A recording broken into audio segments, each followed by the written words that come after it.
15, ya vamos a mirar si es el 21. Venimos estudiando el libro de Lucas en forma sistemática, versículo por versículo, y hemos avanzado ya por muchos versículos de la palabra, de muchos capítulos de este libro, y hemos llegado a la conclusión de que Lucas quiere demostrar claramente que Jesús es el Mesías. Para hacerlo, Lucas acude a todo el Antiguo Testamento y mostrando que Jesús cumple todas las profecías que se habían hecho sobre el Mesías. Primeramente muestra que tenía que ser anunciado por alguien que se llama el precursor, y él nos enseña que el precursor se llama Juan el Bautista.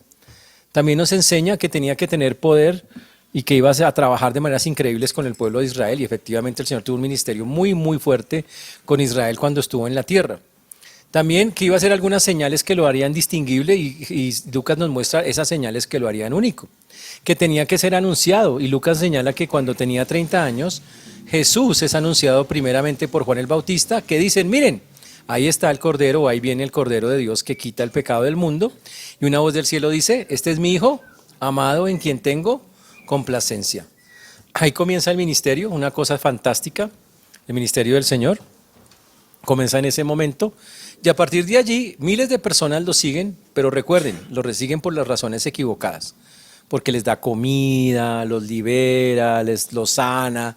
Y entonces el Señor toma una decisión drástica, y la decisión es, de aquí en adelante voy a hablar por parábolas, para que solamente los que tengan un corazón para mí puedan entender esas verdades. El que no tenga un corazón, las parábolas iban a ser una locura para esa persona, nunca voy a poder entenderlas. Y el Señor empezó a hablar por parábolas. Eso fue desde cierta parte de su ministerio en adelante. Y dijimos también que en medio de toda esa circunstancia nombró a 12 personas, que los llamó apóstoles, que miles de personas quisieron seguirlo siguiendo a pesar de que no lo hacían por las razones correctas, y el Señor va camino a Jerusalén. Un día Jesús se cansa de ver que las personas no creen en Él, de que las personas lo siguen por interés, y les dice, generación incrédula, ¿hasta cuándo se debe soportar? Porque Él les hablaba, les mostraba, les hacía, y nada que entendían que Él era Dios. Tenía poder sobre la naturaleza, poder sobre las enfermedades, poder sobre el mundo espiritual, y todavía no creer que es Dios. Finalmente, Jesús en medio de todo eso les advierte que va a morir.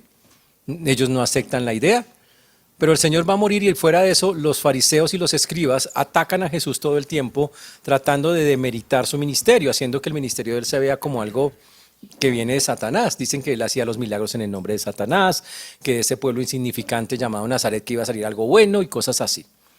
Y estamos en esa escena cuando Jesús ya se acerca a Jerusalén, vamos a llegar allá, casi vamos a entrar a Jerusalén a la última semana de Jesús. Y cuando Jesús se acerca, va a una cena, saca unas enseñanzas increíbles y le enseña a los fariseos y a los escribas que están ahí solo parando oreja a ver en qué hacen caer a Jesús, y les enseña que ellos siempre han tenido la invitación a estar con Dios, pero ellos la han rechazado. Y que por eso el Señor buscó a los cojos, mancos, a todos ellos, que nada más que representan a los gentiles, a los que no son judíos. También el Señor nos enseñó en estos textos de Lucas, que aunque la persecución seguía y va a seguir hasta el final, el Señor dijo, en lugar de preocuparse porque los fariseos les digan cosas, preocúpense más bien cuando yo regrese, que yo los encuentre haciendo lo que tienen que estar haciendo. Que es más importante que cuando yo regrese ustedes estén ahí juiciosos, haciendo la obra que tienen que estar haciendo cada uno de ustedes, que es lo que nos habló en el libro de Lucas. Y la semana pasada, antepasada, hablamos de lo que cuesta seguir a Cristo, de ser la sal en esta tierra, son los que damos sabor a esta tierra, preservamos cosas en esta tierra, y comenzamos la parábola de la oveja perdida. Una parábola, de las parábolas de los perdidos. La primera, la de la oveja perdida, después de la moneda perdida, y ahora estamos en la del hijo pródigo. Y en Lucas capítulo 15 vimos los primeros versículos, del versículo 11 en adelante estuvimos viendo la parábola, llegamos hasta el versículo 20, donde estuvimos hablando de una parábola muy bonita, muy, muy, muy especial. Pero hoy vamos a terminarla, vamos a la segunda parte de esa parábola, porque tiene unos textos y tiene unas enseñanzas vitales para nosotros. Vamos a orar para comenzar. Voy a pedirle que por favor cierre sus ojos, incline su rostro al Dios del cielo. Padre precioso, te damos gracias porque tú eres bueno, Señor, porque para siempre es tu misericordia. Te agradecemos porque hasta aquí nos has traído y tú has sido bueno con nosotros. Ayúdanos, Señor, a poder hablar con claridad, con tranquilidad y expresando, Señor, tus ideas, aquello que nos has enseñado. Ponemos delante tuyo una vez más tu palabra, para que haga el efecto que tenga que hacer en cada uno de nosotros. Dispón los corazones, ten misericordia, y por eso pedimos, Señor, misericordia para los que nos escuchan y para tu siervo en Cristo Jesús. Amén y amén. Muy bien. Lucas capítulo 15, versículo 20. Permítame resumirle lo que vimos la vez pasada de esta parábola que me parece absolutamente importante. Yo la voy a resumir a mi manera, digamos no exacta de manera literal, pero sí a la manera que nosotros conocemos.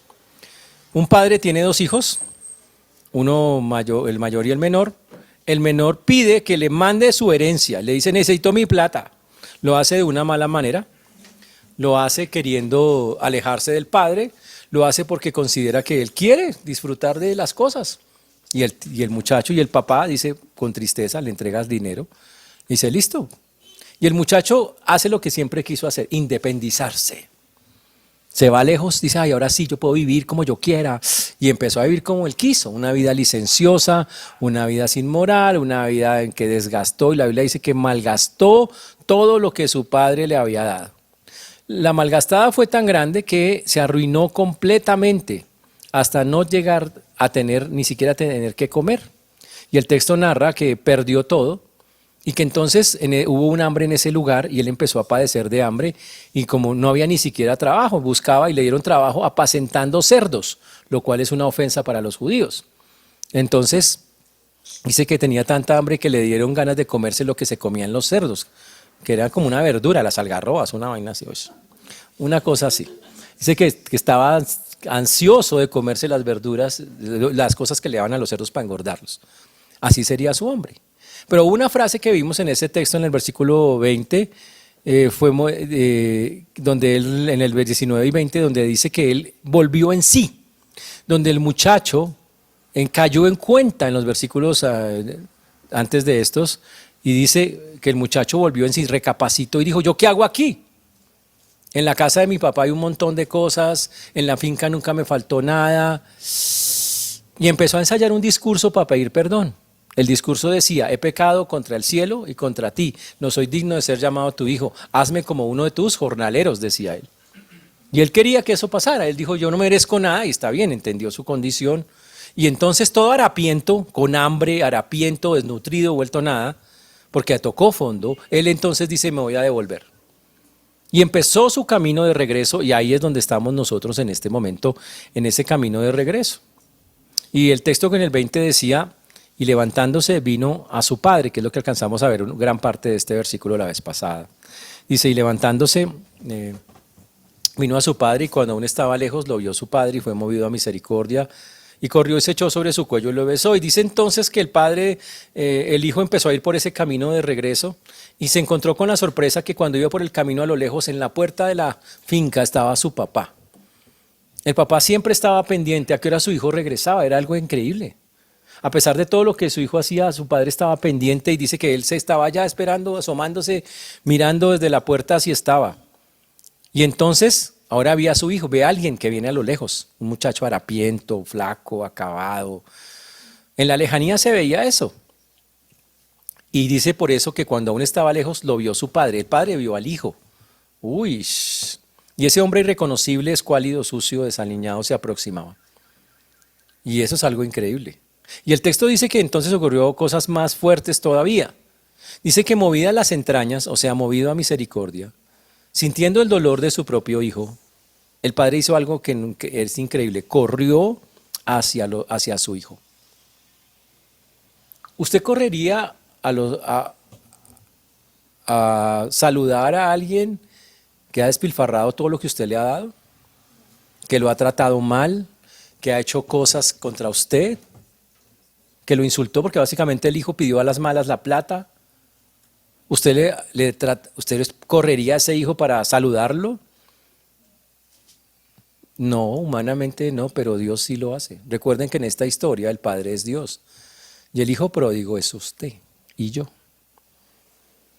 Y entonces el padre, movido a misericordia, con las entrañas, siente ese dolor por su hijo, sale corriendo donde el hijo, dice el texto, que salió corriendo, conmovido precisamente por el momento que estaba, y con ojos de misericordia va donde su hijo y dice, se echó sobre su cuello y abraza a ese muchacho harapiento que huele mal, que está, y lo abraza y dice, y más aún dice, y lo besó. Y empieza a darle besos. Ush. No lo deja hablar. El chino viene ensayando el discurso de pecado contra el cielo, contra ti, pero el padre no lo deja. No lo deja hablar, lo abraza y lo abraza. Y le empieza a dar besitos en medio del muchacho todo sucio, todo vuelto nada. Porque ese es Dios. Eso es lo que hace Dios. Ahora, la historia dice que a Dios no le importó que su hijo oliera lo que huelen los cerdos porque él los cuidaba. No le importó el traje que traía ni la condición que tenía, sino que la misericordia de Dios se impuso. Y entonces abrazó, se fue al cuello de ese muchacho, se fundió en un abrazo con él y empezó, a, como dice el texto, a cubrirlo de besos. Ush, es una manifestación del perdón de Dios, de cómo Dios no le dice, el padre podría haberle dicho, sabe que es el colmo, usted todo lo que me hizo, me hiciste mucho daño, eres de lo peor, porque eres así. Y Dios no le dice nada de eso. Lo abraza y lo besa, diciéndole como si no hubiera pasado nada. Es increíble eso, ¿no? Dios le otorga perdón. El que lo abraza y lo besa le muestra el perdón que le está dando. La misericordia de Dios completa sobre esa persona. Con ese beso le está diciendo que listo, que no es que Dios desconozca el pecado, pero dice, vamos a intentarlo de nuevo, vamos a comenzar, vamos a hacer otras cosas. Y eso es algo fantástico como nosotros lo vemos ahí. Cuando están abrazados, el hijo por fin habla. Después de un tiempo, el hijo puede hablar y le dice, Padre, he pecado contra el cielo y contra ti, ya no soy digno de ser llamado tu hijo. Entonces el hijo finalmente habla y le dice, papá, yo la embarré, perdóneme. Básicamente le está diciendo con esta confesión, he pecado, he fallado, he errado en el blanco contigo, te he fallado a ti, le he fallado a Dios y sé que no merezco ser llamado hijo tuyo. No le dice que lo vuelva un jornalero como él había ensayado, no aparece en el texto, pero le dice que él entiende que su condición ha cambiado, que él no merece absolutamente nada. Uy. Y lo que vemos acá es algo increíble.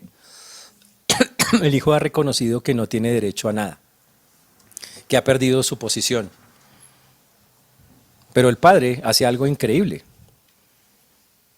El padre no toma en cuenta las palabras del hijo. No es que no las tome en cuenta, sino que simplemente el hijo pensaba, voy a tener que hacer un montón de cosas para que mi padre me perdone, voy a tener que hacer un montón de... Nada.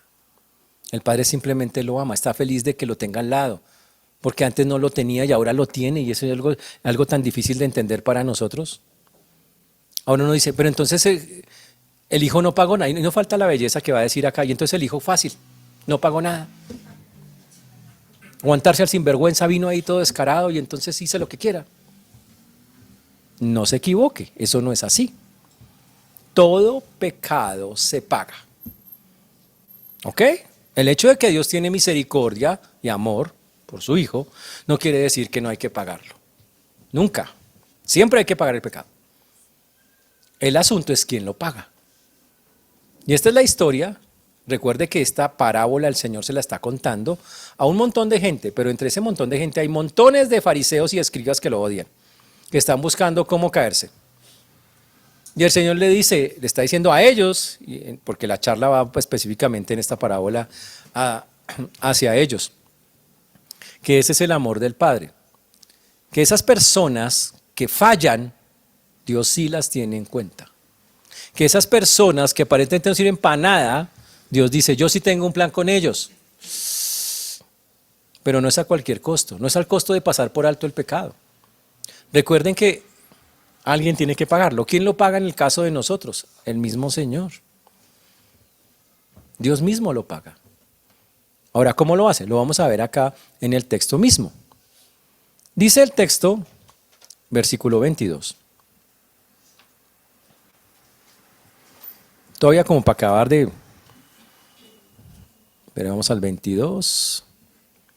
Pero el padre dijo a sus siervos, sacad el mejor vestido y vestidle, y poner un anillo en su mano y calzado en sus pies. ¿Cómo? Encima que se tiró toda la plata y se gastó todo eso y le vamos a traer un vestidito al muchacho nuevo. Y dice traer el vestido, no dice cualquier vestido. Había un vestido especial que era el más lujoso de todos para ocasiones especiales. Y el papá aquí en este texto, como está escrito, dice tráigame el vestido, el mejor. ¿Usted le daría lo mejor a eso? ¿Usted le volviera a dar una tarjeta de crédito a ese chino? Dios dice, yo se la doy. Y usted y yo decimos, no se lo merece. Y Dios diría, sí, no se lo merece. Pero se la voy a dar. Y además, ¿cuándo va a pagar sus deudas? Y Cristo contestaría, el Señor nos contestaría, ya las pagó. ¿Cómo? Ya la vamos a mirar. Y entonces para acabarla de empeorar aquí dice, sacad el mejor vestido, vestirle y poner un anillo en su mano, calzado en sus pies. O sea, háganme el favor y me dejan ese chino elegante, como lo que es, como mi hijo. Uy. No se habla nada de que el papá le dice, de aquí en adelante, si usted aquí en adelante se va a comportar, pero vea, así finito. No dice nada de eso. No condiciona nada con ese hijo, nada. No le pones que tienes que hacer esto, tienes que hacer aquello. No, no. El padre, al contrario, ahora actúa a favor de su hijo. Imagínese, como Dios, los ángeles actúan a favor de Dios. Ahora él coge aquí en el texto, literalmente le dice que a sus siervos les dice, háganme el favor, tráigale, sirvan a mi hijo. Pone a que a otros sirvan al hijo mal, al hijo que nosotros llamaríamos rebelde, al hijo que se fue. ¡Wow! Y dice que lo hagan rápidamente. Tráigame ese vestido, el principal, rápidamente. Busquen el anillo, que significa que es de la familia, o sea, que es mi heredero. ¡Wow! Imagínese eso. Y póngale unos zapatos, los últimos que haya, los que tenemos ahí guardados, que son de él, los especiales, y póngaselos. Y usted en el fondo dice, no me parece justo. No es justo. ¿Será? Es más, como para acabarlo de que el asunto quede más pesado, el padre le dice a los siervos, y versículo 23, y traed el becerro gordo, y matadlo y comamos y hagamos fiesta. Nosotros diríamos, si fuéramos nosotros, diríamos, bueno, y traiga el lechón más grande, el marrano más grande, que vamos a hacer una lechona y vamos a hacer un asado. Y el Papa manda a traer, aquí dice el becerro gordo. En la Biblia, el becerro, el mejor becerro para ellos, el mejor animal, vaca o eso, es el que tiene más grasa. ¿Ok? La grosura de los animales en la Biblia es una demostración de que ese animal está en condiciones óptimas. Y por eso le dice, tráigame al becerro gordo. Y, sí, aquí como son todos light, pues se extrañan ustedes, pero no, así eran esas épocas, ¿ok? Y el becerro gordo. No un cerdo, porque obviamente son judíos y no van a comer cerdo, pero dice, matadlo, comamos y hagamos, y encima de todo dice, hagámosle una fiesta al muchacho. Y uno dice, ¿una fiesta? ¿Y por qué? Alguien dijo, mejor darle un palazo, un varazo, un juetazo, una vaina así, semejante belleza. Pero una fiesta. Pero Dios explica por qué. Y aquí es donde viene el punto. Dios explica claramente por qué lo hace. Dice el texto que, porque mi hijo muerto era y ha revivido. Se había perdido y es hallado. Y comenzaron a regocijarse. Y él explica, ¿sabes por qué tenemos que hacer la fiesta? Porque estaba muerto y ha revivido. Uy, ¿cómo así? Mi hijo estaba muerto, no, estaba mal, estaba llevado, pero muerto no. Pero espiritualmente sí estaba muerto. Y aquí es donde tenemos que entender varios conceptos. ¿Qué es la muerte para Dios? La muerte es separación. Hay tres clases de muertes. ¿Ok? La muerte física, que es cuando usted saca la mano, bueno, o el brazo, la mano, ¿verdad? La pata, le estira la pata, como quiera llamarlo, ¿ok? Y usted, ahí quedó, ya, que es cuando el cuerpo se separa del espíritu. Está la muerte espiritual, que es cuando estamos separados de Dios. El problema es que según la Biblia, todos nacemos separados de Dios. La Biblia dice, por cuanto todos pecaron y están destituidos de la gloria de Dios. Todos estamos en esa condición, nacemos en la condición de no nacemos vivos, nacemos muertos espiritualmente, vivos físicamente, pero muertos espiritualmente. Y la tercera muerte se llama muerte eterna, que es cuando usted, por no cambiar su condición de muerte espiritual y sigue con ella y se murió físicamente, le produjo una que ya no tiene arreglo, que se llama la muerte eterna, separación de Dios para siempre. Esa es la última muerte. El Padre le dice Jesús le dice a los fariseos acá en todo esto, le dijo, ¿por qué hay que hacer fiesta? En lugar de coger y darle duro. Porque estaba muerto espiritualmente y ahora ha revivido. Pasó algo en su vida que lo hizo volver a la vida. Volvió a nacer. Eso es lo que está diciendo. Y eso nos recuerda un texto cuando Nicodemo, en Juan capítulo 3 o 4, le dice, va donde Jesús. Nicodemo es un viejito religioso, un líder religioso de 60 y pico de años, que va donde Jesús y le dice a Jesús, Jesús, ¿cómo hago para ir al cielo? Y él era casi un cura, o alguien que sabía cómo eran las cosas, y llega y le dice, Jesús, ¿cómo hago para ir al cielo? Imagínese preguntarle a alguien, es como si yo le preguntara a usted, ¿cómo voy yo al cielo? ¿Y qué le contestó Jesús? Si no naciere de nuevo, no puede ver el reino de Dios. Y entonces aquí Jesús está diciendo que este hijo que estaba muerto experimentó eso, tuvo lo que se llamó un nuevo nacimiento. Volvió a nacer, volvió a comenzar. Estaba perdido, pero ahora está vivo. Ahora, ¿y por qué estaba muerto? Porque la Biblia dice que cuando nosotros nacemos con esa naturaleza, nuestra manera de pensar, hablar y actuar no glorifica a Dios, está alejada de Dios, está a kilómetros de lo que Dios es, que nuestra tendencia no es a lo bueno sino a lo malo. Pero faltará la belleza que dice, pero yo no soy tan malo, pastor. Yo no mato, yo no robo, no le hago mal a nadie, soy súper buena gente, soy buen hijo. ¿Cómo será que hasta los miércoles entro al servicio? ¿Cómo será, pastor? Hay gente que no entra, yo sí entro. Y creen que con eso son las bellezas de la vida. El hecho de que a usted no se le note el pecado no quiere decir que no lo tenga. ¿Me entienden? El hecho de que usted no sea evidente el pecado no quiere decir que no tiene una buena cantidad de pecados en su vida.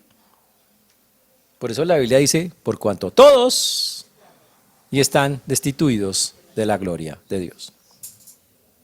Entonces lo que pasó es que, recordemos, desde que Adán pecó, el hombre quedó con esa consecuencia de un pecado que se transmite de generación en generación, que llamamos el pecado original, y se demuestra en la naturaleza pecaminosa que tenemos, la tendencia no a seguir a Dios, sino a hacer lo que desagrada a Dios. Y eso se llama muerte espiritual, eso nos separa de Dios. ¿Qué tenemos que hacer? Ponernos a cuentas con Dios para poder hacer eso.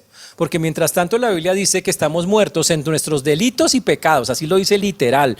Estamos muertos en nuestros delitos y pecados, es decir, nuestros pensamientos, nuestras palabras y nuestras acciones no agradan a Dios. No siguen los principios ni los preceptos que Dios dice que deben seguirse. Entonces la persona que no ha nacido de nuevo pues practica el pecado como forma de vida normal. Y cree que haciendo buenas obras o haciendo ciertas cosas o portándose bien ya se borró todo eso.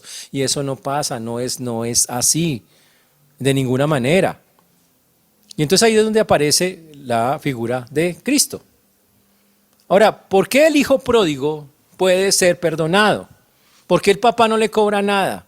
Porque el que paga el pecado es Cristo. Ese es el punto. Recuerden que en la Biblia siempre Dios determinó desde el comienzo de los tiempos que hubiera un sustituto para pagar el pecado. El sustituto en el Antiguo Testamento fueron los corderos, los animalitos llamados corderos. El cordero pagaba, sustituía al pecador, o sea, un inocente animal moría por otro animal, no, por otro, no, por un vil pecador. Por un vil pecador, moría por un vil pecador. Y entonces, ese era el punto. ¿Qué quiere decir? Si el hijo pródigo puede acercarse a Dios, es porque hizo los pasos que tenía que hacer para acercarse a Dios. ¿Qué hizo? Se arrepintió. Literalmente es eso. Cambió el rumbo de su vida. Dijo, yo ando mal, estoy mal, mi vida es un desastre, yo hasta ahora he decidido. Y obviamente tenemos un problema porque hay personas que dicen, ay, pero yo no mato, no robo, no se ven a sí mismos como malos. ¿Quiere saber si usted es malo? Preguntémosle a los que lo conocen. Y vamos a decir, ¿le ve algún defecto a la persona? Y ahí seguro que más nos dice, uy, le tengo la lista. Y seguro nos van a dar listas un poquito, algunos largas, respecto a cómo somos nosotros, porque todos somos pecadores. Y entonces lo que nos dice acá el texto es que ese pecado produce en nuestras vidas, cuando estamos muertos, ceguera espiritual. Usted no puede verse como es realmente. Usted cree, yo no soy tan malo, y se excusa, y usted dice, yo no soy así, esos son los demás, y juzga a los demás, vea, esos tan malos, esos tan terribles, esos tan... Y esa ceguera es la que nos acaba. Fuera de eso nos volvemos insensibles. No hay conciencia de muchas cosas. No importa, eso qué, todo lo hacen, yo lo hago. Y la conciencia se cauteriza, se daña, porque así es cuando uno está sin Dios. Pero aquí dice el Señor que el hijo de él estaba muerto y revivió. Ahora, ¿cómo se manifiesta que usted y yo revivimos si es que pasó? Lo que le pasó al hijo pródigo es la historia de nosotros. Estábamos en el mundo, un día conocimos al Señor, igual que el hijo pródigo, nos arrepentimos y fuimos donde Dios. Y le dijimos, Señor, soy un pecador, perdóname, ayúdame. ¿Cuál es la diferencia, si hay alguna? Una cosa más que no está en el texto, pero que está en la Biblia. Que alguien nos dijo, oye, pero tienes que pagar tu pecado para poder acercarte a Él. Pero no te preocupes, Dios diseñó un plan fantástico. Mandó a su propio hijo para que pagara lo que tú debes. Y todo lo que tienes que hacer es creer en Él. Y entonces yo creí en Él. Me arrepentí, creí en Él. Y Él me regaló la salvación. Por eso dice la Biblia, de tal manera amó Dios al mundo, que ha dado a su Hijo unigénito para que todo aquel que en Él crea no se pierda, porque está perdido, mas tenga vida eterna, no muerte eterna, sino vida eterna, para que cambie su condición. Esa es la razón de ser de ese texto o de ese versículo. Y si realmente eso pasó, ¿qué tiene que pasar? Pues que su vida cambie radicalmente, que usted empiece a someterse plenamente al Espíritu Santo, que usted cambie su condición de vida, que empiece a querer hacer las cosas que agradan a Dios, que empieza a querer dar fruto en el Señor, a combatir la naturaleza carnal de la carne que todavía tiene. Eso es lo que evidencia que usted ya entró al asunto. Y eso es lo que el Señor está enseñando acá. Y por eso aquí el Señor está tan feliz, porque estaba perdido y fue hallado. El tipo estaba desorientado, no sabía para dónde coger, no sabía qué camino tener. Y la salvación es eso, la salvación es el acto mediante el cual el Dios alcanza al perdido. Y un día nos alcanzó, y eso es algo muy bonito. Muy, muy chévere que ocurra de esa manera. Una persona sin el Señor no sabe por dónde caminar, es como si fuera a andar a oscuras, no tiene una luz. Y Jesús dijo, yo soy la luz del mundo. Y dice el texto que entonces todos los que estaban ahí comenzaron a regocijarse. Entonces, ¿por qué el Padre perdona al Hijo? Porque el mismo Padre había diseñado un plan donde puso un sustituto para que su hijo, que no podía pagarle porque no tenía nada y estaba llevado terrible, Dios mismo mandó a su hijo para que pagara por nosotros. Eso es algo espectacular, increíble y espectacular. Y es una cosa que a algunos les cuesta mucho aceptar, que Dios esté haciendo algo tan fantástico. Y es algo tan bonito. Pero ese es el plan de Dios, así fue como Dios lo diseñó. Y ustedes no pueden hacer nada, ustedes no pueden pagar nada, pero yo quiero que ustedes vivan, yo quiero que ustedes estén, yo quiero que ustedes hagan las cosas que en verdad son agradables. Y eso es lo que el Señor estaba trazando ahí. Y si no está claro el asunto de que todos somos así, aquí le tengo el versículo, te la dedico, dice algunos, Isaías 53:6, aquí está, mírelo. Todos nosotros, ahí está su nombre, todos. Nosotros nos descarriamos como ovejas, cada cual se apartó por su camino. Mas Jehová, ¿qué hizo? Cargó en Él el pecado de todos nosotros, en el Señor. Y Dios cargó el pecado y por eso el Señor puede recibir, porque Él mismo diseñó un plan para salvar a ese hijo. ¿Estamos claros, señores? Amén, eso es exactamente. Y sé que se regocijaron, que fue una cosa increíble. Y hasta ahí la historia es una historia de amor. Es una historia donde un padre conmovido, viendo a su hijo perdido, él mismo provee las soluciones y finalmente lo acepta de nuevo. Y un hijo que aceptó la solución, volvió, aceptó que había que arrepentirse y volvió en sí y retornó a él. Y entonces aparece en escena otro personaje, que algunos dicen, ay, es que ese hijo sí era el bueno, véalo, ahí está. El hijo mayor, es que ese chino sí era serio, vea. El juicioso. Está en el versículo 25. Aparece en escena. Dice, y su hijo mayor estaba en el campo y cuando vino llegó cerca a la casa y oyó la música y las danzas. Obvio, el papá hizo esto de una manera instantánea. El muchacho llegó a las 10 de la mañana y la fiesta ya estaba prendida a las 6. Ya todos estaban danzando, comiendo, había algarabía, el muchacho todo juicioso trabajando en el campo, regresa y el muchacho queda todo intrigado y esas danzas y esas sinfonías, así se traduce acá. ¿Y por qué todos están haciendo todo eso? ¿Y por qué todo eso? ¿Qué pasó ahí? Y aquí vamos a empezar a ver el carácter de este muchacho tan especial, que supuestamente es el bueno, ¿no? Pero el muchacho empieza como, ¿y esa vaina por qué? No entiendo. Porque a mí no me dijeron nada. Porque soy el último en enterarme. Digo, ¿cómo así? Aquí está pasando algo raro. Y mire lo que hizo la belleza. Y llamando a uno de los criados, versículo 26, le preguntó qué era aquello. Y dice, ¿y esa vaina qué pasó ahí? O sea, ustedes no me informan de las cosas. Ustedes hacen las cosas ahí como ustedes quieren, ¿no? Ush, tenaz. Y dice que le preguntó, en el texto dice a un muchacho.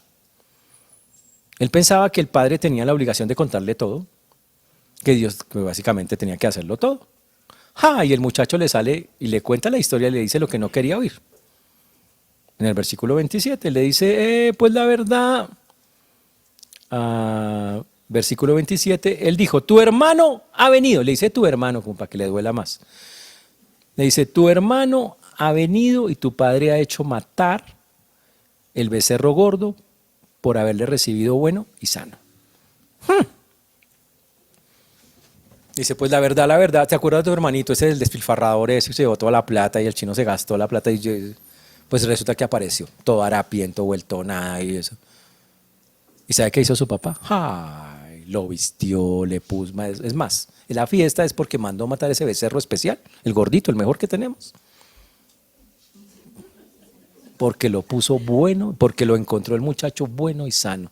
O sea, porque el muchacho aún estaba vivo, es lo que está diciendo.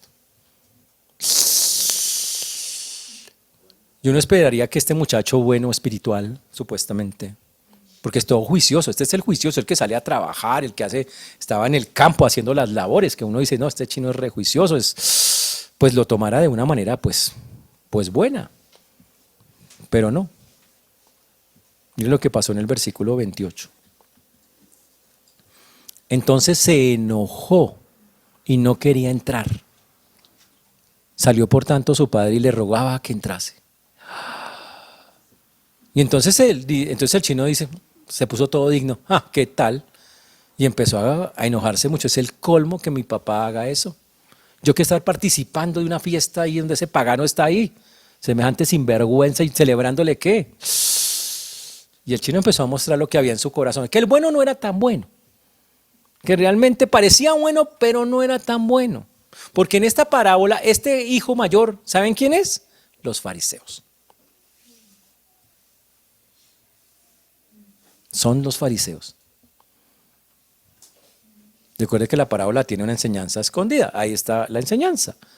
En esta parábola son los fariseos que se creen súper espirituales, que son súper rectos, cuadriculados, pero son mámanos legalistas impresionantes. Y entonces este hijo que es la línea del fariseo, dice que se enoja y no quiere entrar. ¿Por qué no quiere entrar? Porque dice, a mí me parece terrible que tengamos que estarnos juntando con esa gente que hizo así. Dice que aquí el texto que se enfureció. ¿Cómo llamaba el fariseo a los hermanos que no eran fariseos? Pecadores. Ellos pensaban que podían cumplir con todos los ritos de la ley. ¡Wow!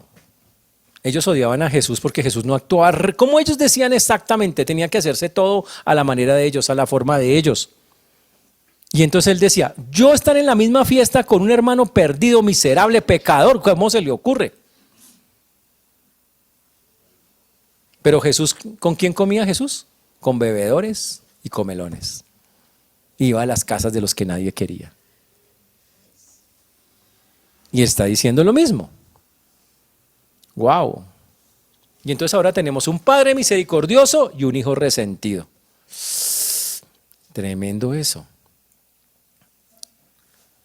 Pero aquí es donde vemos las características del fariseo que se traducen en las características de una persona legalista y cuadriculada, que ojalá no sea su caso.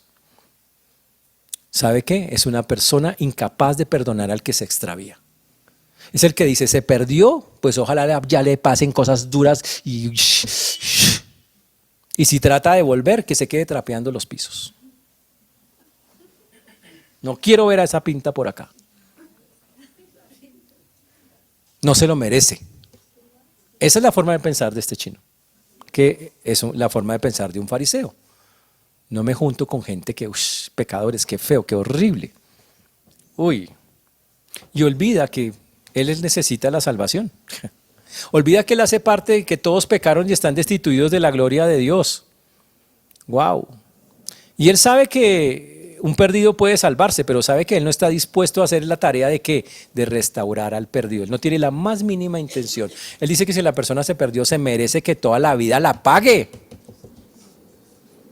Y que se quede en su condición miserable por haber sido un pecador vil. O sea, él quiere ver que se la cobren y no ha entendido que alguien ya pagó. Ese es el problema. Este no ha entendido que hubo alguien que ya pagó lo que él hizo. Y ese fue Jesús. Por eso no entiende, no lo hace así. Y entonces él quiere ver que el chino en vida pague lo que hizo. Cuando Jesús ya pagó por nosotros. Ese es el punto de lo que está ahí. Increíble. Ellos dicen que aman a Dios, pero no entienden que Dios es amor. Uy. Y es increíble lo que este muchacho va a decir. La Biblia dice, él no comprendió algo. Él decía que él amaba, obviamente que era muy recto, que amaba a Dios. Pero si hubiera amado a Dios, él hubiera cumplido con este versículo, que está en 1 de Juan 4, 20 y 21. ¿Qué dice 1 de Juan 4, 20 y 21? Vamos a mirarlo. 1 de Juan 4, 20 y 21. Si alguno dice yo amo a Dios y aborrece a su hermano, es mentiroso. Este chino dice, no quiero juntarme con mi hermano. No quiero. Me parece que con un pecador de esos tan terrible, no tengo la más mínima intención. Pero la Biblia dice, y si él se hubiera mirado un poquito la palabra, yo amo a Dios y aborrece a su hermano es mentiroso. Pues el que no ama a su hermano a quien ha visto, ¿cómo puede amar a Dios a quien no ha visto? Si nosotros tenemos este mandamiento de él, el que ama a Dios, ame también a su hermano. Conclusión, este muchacho no amaba a Dios, aunque decía que amaba a Dios y que era, que soy, mire, yo soy el que hago las cosas, soy juicioso, y no, resulta que no era así. Wow. Entonces, para justificarse, este muchacho que parece el bueno, mire lo que dice, lo que muchos dicen. Mas él, o sea el muchacho, respondiendo le dijo al papá. Ahora, otra cosa, la actitud del papá. El papá ve que el muchacho no quiere entrar y que el muchacho está todo rebelde. ¿Y el papá cómo trata a este muchacho? Con amor también. Le dice, hijo, venga, entre. ¿Usted le rogaría a ese sinvergüenza que ahora está todo resentido con el otro? El padre sí, le dice, venga, usted también. Venga, entre, venga, participe. Venga, participa con nosotros. Ese es el Padre misericordioso. Es misericordioso con el mayor y con el menor, con los dos. Así es como está en el texto. Mas él respondiendo al padre le dijo, he aquí tantos años te sirvo, no habiéndote desobedecido jamás, y nunca me has dado ni un cabrito para gozarme con mis amigos. Qué belleza, qué mentiroso. Primero le dice el padre, tantos años te sirvo, le echó en cara todo lo que había hecho. Y hay gente así, ¿no? Que echa en cara, es que todo lo que he hecho por usted en todos estos años, y mire usted cómo me paga. Básicamente le está diciendo eso, ¿no? No habiéndote desobedecido jamás, qué mentiroso. Dices, jamás, nunca, ni una vez te he desobedecido. Eso no es verdad, ninguna persona puede hacer eso. El tipo está exagerando. ¿Para qué? Para justificarse que él es el bueno de la película. Supuestamente, supuestamente. El padre suplicándole y todo resentido. Dice, es que no es justo que me traten así. Básicamente le está diciendo eso, no es justo que me traten así. ¿Y sabe qué es lo que pasa? Que esa es la actitud del legalista. Toma la libertad que Cristo ofrece y la convierte en esclavitud. Cree que estar con Dios es cumplir una serie de normas y que cuando alguien no las cumple hay que darle duro. Ese es el legalista. Y resulta que la vida cristiana no es una serie de normas, es una vida, una forma de vivir donde nos caemos, nos tropezamos, nos levantamos, ayudamos, es otra cosa totalmente distinta.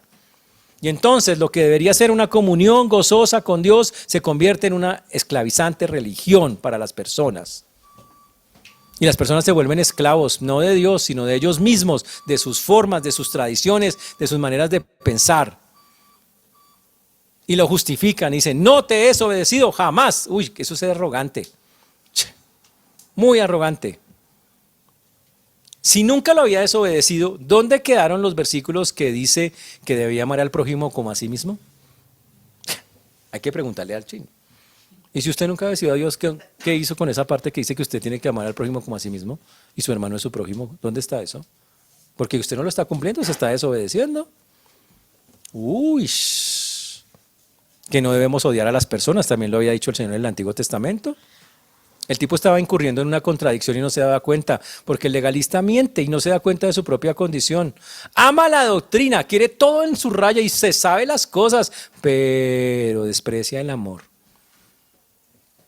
Y no puede perdonar a quien contraviene la doctrina. No puede amarlo. Y así es como se convierten en legalistas terribles. Y él dice, nunca me has dado un cabrito para estar con mis amigos. Eres muy injusto, semejante animal gordo que le dio a ese chino y a mí, nada. Ni siquiera no le pido un becerro gordo, le dice un cabrito, que era un animal más pequeño. Era un asadito. Hace tremendo asado y yo le pido yo nunca me he dado a mí para un asadito chiquito. Resentimiento, amargura, el tipo está odiando a su hermano. Ush. Y el legalista nunca está contento con lo que tiene. Es envidioso en todas las formas. Y le está diciendo todo el tiempo a su padre, no es justo como me tratas, yo me merezco más. El tipo se cree mucho. Yo me merezco más. ¿Por qué me tratas así? ¡Ja! Y como para que quede más, y el chino todavía, eso que cuando usted se suelta a hablar y no lo para nadie, y usted todo con eso envenenado, y saca así ese veneno así todo feo, mire este es el veneno puro. Pero cuando vino no el hermano, ese que está ahí, tu hijo, no mi hermano, tu hijo. ¿Sí? Como cuando el papá le dice a la mamá, su hijo hizo tal cosa. Pero cuando vino tu hijo, que ha consumido tus bienes con rameras, has hecho matar para él el becerro gordo. Dice, pero cuando vino ese hijo suyo, que lleno de rencor, dice esas palabras, que dilapidó todos los bienes de la familia, los bienes tuyos, las cosas tuyas las desperdició, las botó, las despreció. ¿Y usted va y le da un becerro gordo? O sea, ¿por qué haces eso? ¡Wow! En otras palabras, él le dice, no se lo merece, es un pecador. Es un publicano, como dicen los judíos. Es que es un publicano, un pecador. ¿Cómo le van a dar algo a eso? No son dignos de darles absolutamente nada. Uy. Y es porque así ocurre con estas personas. Hacen acepción de personas. Entonces este hijo que parecía tan bueno, no tenía mucho de bueno tampoco. Y a veces va a pasar en la vida así, nos consideramos tan buenos. Usted puede decir, ay, sí, yo no mato, no robo, no hago a nadie, pero y por creer que ciertas cosas son bonitas en usted, supuestamente no se da cuenta de su verdadera condición. Es como en Apocalipsis. Te crees rico, pero eres un desventurado, miserable, ciego, desnudo, dice la Biblia, que no puede verse a sí mismo en su condición. Ese es el problema de esas personas. Y usted dice, ¿y eso puede pasar en la iglesia? Pues claro. ¿Cómo trata usted a los que se caen en la iglesia? Dice, ahí llegó el pecador ese, vea. Ahí llegó. ¿Sí sabe quién está enseñando en la escuela dominical, no? Y después de todo lo que hizo. Yo no entiendo, la verdad. No me parece. No es justo. Obvio que puede llegar a la iglesia. Y llega a la iglesia tristemente, porque hay algunos que no entienden lo que recibieron. Una persona de estas que tiene ese espíritu farisaico, para llamarlo de alguna manera, que es legalista, nunca le da opciones al restaurado. Él dice, no hay que darle ninguna opción, hay que enterrarlo en vida, que pague. Porque él no entiende que la disciplina de Dios es restaurativa. No es para acabar, aniquilar a alguien, es para restaurar a la gente, no para acabarla. Y no se dan cuenta que todo el pecado ya ha sido cargado por Cristo. Que Él se llevó todos nuestros pecados, como dice la Biblia, que Él perdonó todos nuestros pecados, que ese fue el corazón del Señor. A vosotros que estábamos muertos, dice, nos dio vida, estando juntamente con Él, perdonándonos todos los pecados. Así lo hizo el Señor. Pero Él acusa al papá. Le dice, ¿usted cómo se le ocurre meterse con eso? ¿Sabe qué le da piedra a un fariseo, a un legalista? Que Dios trate bien a uno que ha caído. Dice, me da un mal genio que, ¿cómo va a ayudar usted a semejante pedazo de Y le da piedra que Dios se ayude al bueno, al malo, al que se cayó, al que tropezó. No lo acepta, le cabe la cabeza y dice, pero ¿cómo es posible que le va a ayudar a...? Porque el orgullo llena sus corazones. Y obviamente la enseñanza está dirigida directamente a estos fariseos que estaban ahí. Ahora imagínense que hubiera aparecido Pablo en una iglesia legalista en el día de hoy, que apareciera Pablo en una iglesia legalista. Dice, uy, llegó ese perseguía a cristianos, ese tipo es un sicario. Debería estar en la cárcel. ¿Y que nos va a enseñar Biblia? ¿Semejante cosa? Ay, por favor. ¿Lo echan? ¿Lo sacan de la iglesia?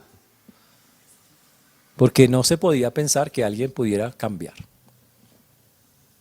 Entonces que quede claro, no es que Dios dice, venga para acá y no pasó nada, no, es que la persona cuando hace el proceso completo entiende que tiene que convertirse, cambiar su camino, entregarle su vida a Cristo para que sus pecados sean perdonados. Porque la debe, y entiende que la debe, y entiende que no puede dejar así, y entiende que solo Él puede salvarle pagando los pecados que Él cometió, tomando su lugar, que Él merece tener. Él merecía estar ahí, pero Dios por misericordia manda a su Hijo. Y por eso es que puede ser perdonado en esta historia. Ahora entonces usted dice, ¿y cuál debe ser mi actitud entonces si no le doy duro al que cae? Porque hay algunos que caen y en semilla le caen durísimo a ese. A veces alguien cae y usted dice, eso se veía venir. Qué lindo espíritu, ¿no? Ese era de ahí. Era cuestión de tiempo. Por ahí no es, señores. La Biblia dice que si alguien cae, dice, hermanos, si alguno fuere sorprendido en alguna falta, vosotros que sois espirituales, ¿qué dice? Dice, acabadle. No. Matadle. Aplastadle. No. Dice, restauradle con espíritu de mansedumbre. Considerándote a ti mismo, no sea que tú también seas, no sea que le pase lo mismo a usted. Que usted se crea tanto y le pase la misma vaina y tenga que vivir ese proceso. Ush. Además de eso, el padre, para terminar, le dice, entonces le dijo, hijo, tú siempre estás conmigo y todas mis cosas son tuyas. Dice, ¿sabes qué? El padre podría haber dicho, ¿usted por qué habla tan neciamente? Usted sí habla re feo, hermano. Qué egoísmo el suyo. Y el padre le sigue hablando con amor. Y le dice, y le recuerda algo, le dice, hijo, tú siempre estás conmigo. Israel siempre Dios fue el pueblo de Dios, aunque está hablando de los fariseos. Ustedes están ahí conmigo. Ustedes tienen a su disposición todas las cosas. La Biblia dice que los judíos, Israel recibió la palabra, las promesas, el pacto, las bendiciones. Todas Dios se las dio. Todas están a su mano, son suyas. Que usted no las use bien es otra cosa. Entonces no diga que es que no tiene nada cuando usted puede agarrar cualquier cosa que yo le doy de mis bendiciones y usarlas. Entonces no diga eso. Es lo que le está diciendo el Señor. Ustedes las tienen todas.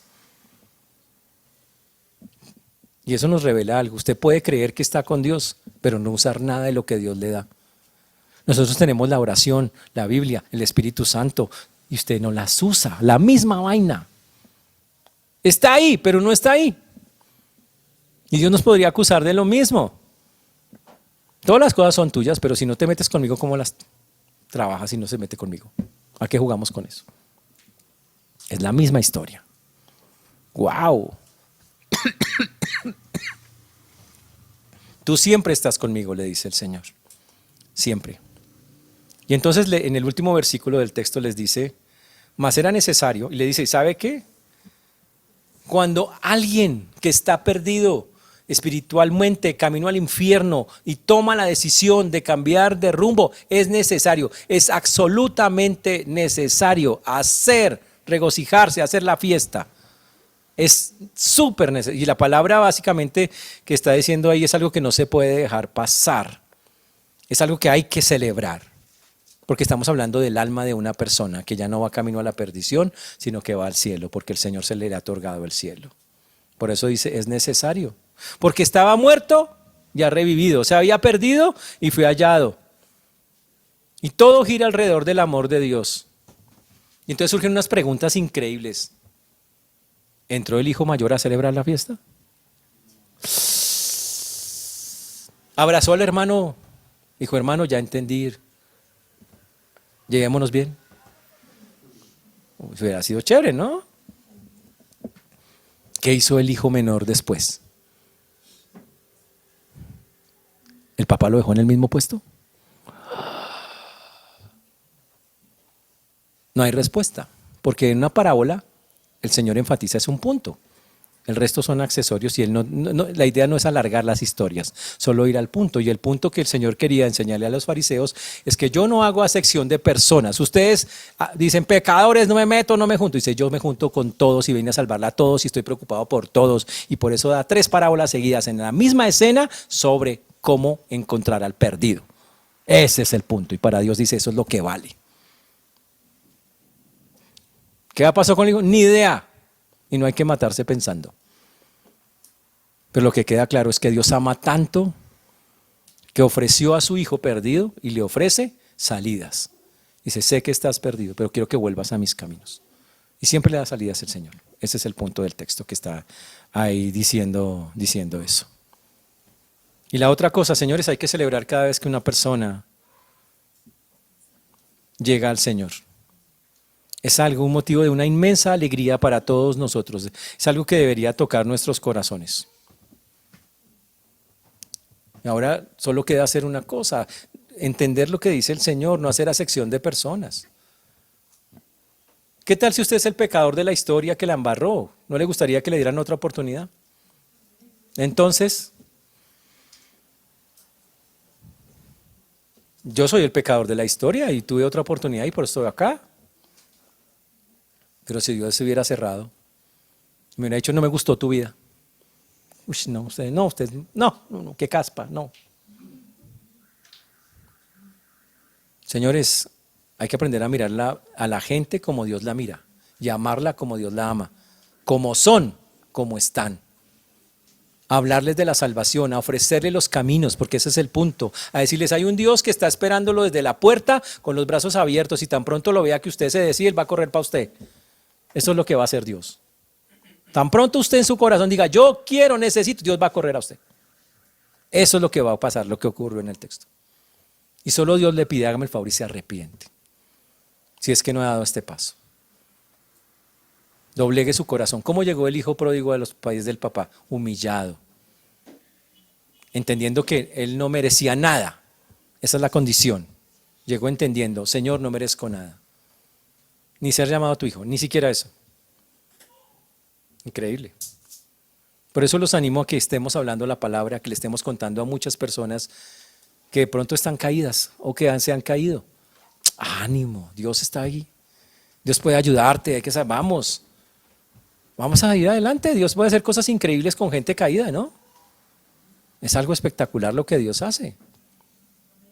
Así que ahora está en nosotros que hagamos nuestra parte, ir a buscar a esas personas, hablarles y decirles de esa esperanza tan bonita que le ofrece el Señor. Que ellos son los hijos pródigos y que su Padre de los cielos lo está esperando. Que el Señor nos ayude, hermanos, vamos a ponernos de pie.